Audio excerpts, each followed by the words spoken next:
नमस्कार दोस्तों, आप सभी का हमारे चैनल पर हार्दिक स्वागत है।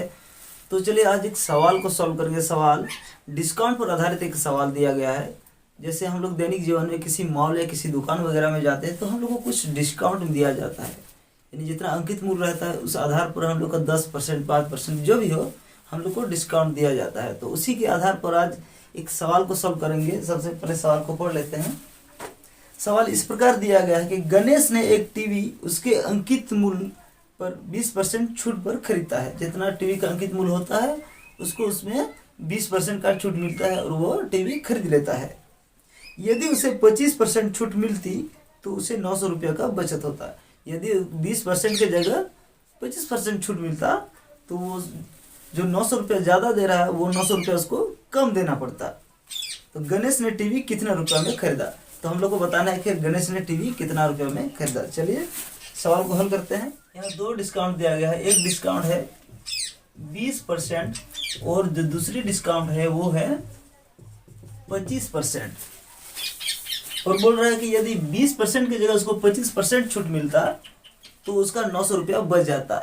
तो कम और अधिक यहाँ मतलब कम देना पड़ता। कम और अधिक अंतर को दर्शाता है, इसलिए हम इन दोनों को निकालेंगे, यानी डिफरेंट निकालेंगे। आखिर आपस में इन दोनों में कितना डिफरेंट है। तो आपस में देखिए यहाँ 20% है और ये 25% है, तो ये आपस में 5% का डिस्काउंट है। तो 5% 900 के बराबर होगा, 900 के बराबर होगा।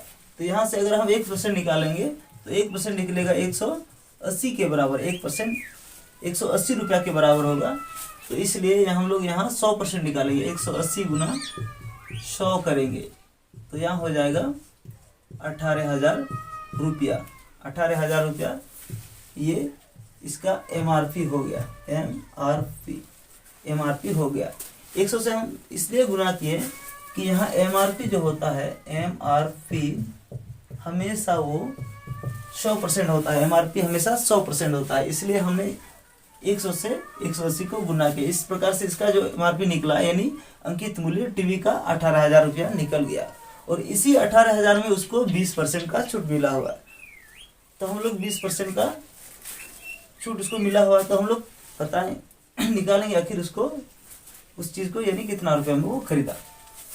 तो मतलब 18,000 रुपया उसका कीमत है, यानी अंकित मूल्य है। उसको 20% का छूट मिल रहा है। 20% का छूट मतलब 100 वाली चीज़ को वो 80 रुपया में वो मिल रहा है, यानी 100 वाली चीज़ को 80 रुपया मिल रहा है, यानी 20% उसको छूट मिल रहा है। तो हम इसको सॉल्व करेंगे तो देखते हैं 2 से 2 जीरो कट गया और बचा 180 गुना 80। तो करेंगे यानी 18,8 44 से, तो ये होगा 14,400 रुपया। यही इसका क्रय मूल्य हो गया, यानी यही 14,400 रुपया इसका कॉस्ट प्राइस हो गया।